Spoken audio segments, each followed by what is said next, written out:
Welcome back to another episode of the Casey Campbell Podcast. Casey Campbell with you, of course. We are pleased to be joined by Roman DeAngelis of the number 27 Heart of Racing team.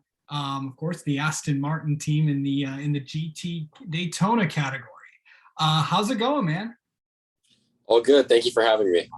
Well, it was a pretty good year for you last year, Roman, and you won the sprint championship, and you got a lot of wins with that team. And talk about all that you've accomplished last year in your sports car career.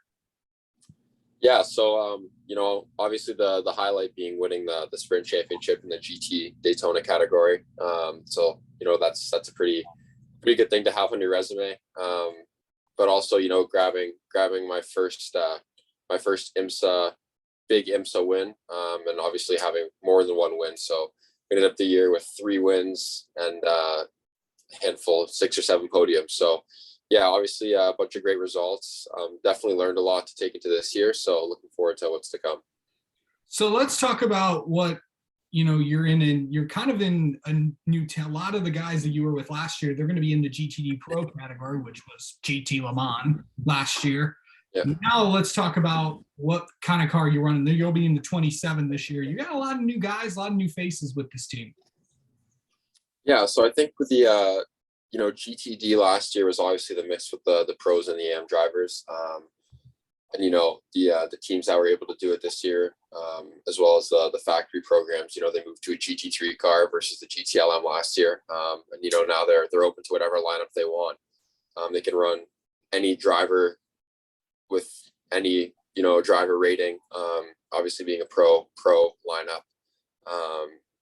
Where GTD now this year is the exact same rules set as it was last year. So you need to have, in theory, you can have 1 gold, and that's it. So which would be like a factory or a pro driver. So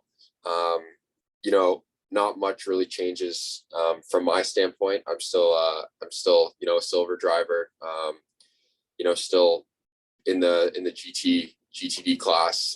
No rules have changed really, so not too much different for me. I mean, the good thing is that you have all these pro cars where you can really see how you compare to those guys, and if you do well enough, beat a couple of them and hopefully get your name out there. So yeah, exactly right. So let's talk about this Rolex 24 for a second. This is not your first time, but you're still new at this thing. What is this race like for you? Yeah, so this will actually be my 4th year, which is pretty crazy. I'm 20 now, so my first one was 16 or 17. So pretty crazy to be able to think that I've already done 3 of them, and this will be my 4th. So the first one's always pretty eye-opening. The first one I didn't sleep, didn't really, I had a lot of adrenaline going. But you're just kind of, getting your feet wet and trying to understand, what it takes to, do the best you can. And obviously that long of a race, a lot of driving. So, every long race you do, you try to adapt and get better so that the next one, you're more prepared. So my last 2 races actually were 24-hour races. So I did the 24 hours of Sebring in December, and then 24 hours of Dubai earlier, actually last week, basically. So, kind of have a good idea what's going to work for me this weekend. 24-hour races in general, I'm sure there's kind of a common concept around it. It all comes down to the last few hours. So you're just trying to keep the car safe, keep the car clean, be consistent, and make sure that you're there for the last hour to fight for the win. So let's talk about navigating all this. There's going to be 60 to 62 cars. I've heard different numbers of how many cars are going to be out there.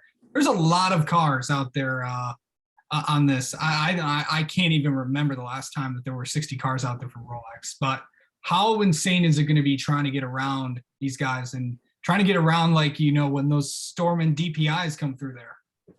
Yeah, so we start dead last. We start 61st. So it's going to be a lot of cars to get by. Obviously, last weekend was the qualifying race for the Rolex. We had a mechanical issue in qualifying, which had us starting at the back for the qualifying race. Made up a bunch of spots in the beginning, and I think we were running 7th in the GT class. And obviously, like you said, the DPIs or I think it was a P2, kind of ruined our chances at, a good starting position. But, it's 24 hours. So like you said, you have to watch for traffic. A lot of the other guys are quite aggressive in traffic.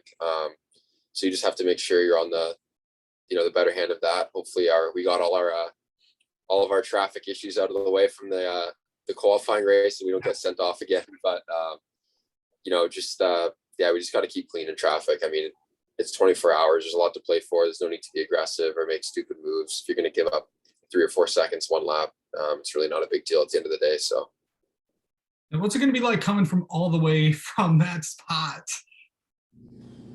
Yeah, I mean, even for Petit, which we won in November, we started dead last. So the thing with these endurance races is it kind of all plays out eventually anyways.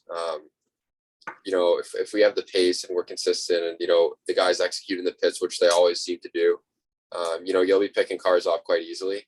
I think we have a strong lineup, a strong car. So I'm sure we'll be up at the front in a short amount of time. So. Absolutely. All right. And also I've asked all the drivers that I've talked to this week, what's the biggest key to winning this race? It's a hard question. There's a lot that goes into it. I think just one word would be execution. I think, there's so many different factors. A lot of people lose the race in the pits, not having a wheel on properly, or, not getting the car filled with fuel, pulling too early. Like there's all kinds of stuff that can go down in the pits, let alone the stuff on the track as well. So, as a team, you have to work, together and be very fluid. I'm sure, we've been working very well the last few seasons with the Heart of Racing. They've done an amazing job, especially in the pits. So yeah, I think as a team, if we're able to execute, another one would be just keeping clean. Obviously, like I said before, it's I can't emphasize enough how important it is to keep clean. All it takes is one stupid move to really hinder the car, hinder the balance, and that's a long race to have an issue with. So yeah, just execution for sure. So. Well, Roman DeAngelis, thank you so much for taking the time to talk with us, and good luck at the Rolex 24 Daytona on Saturday and Sunday. Thank you so much.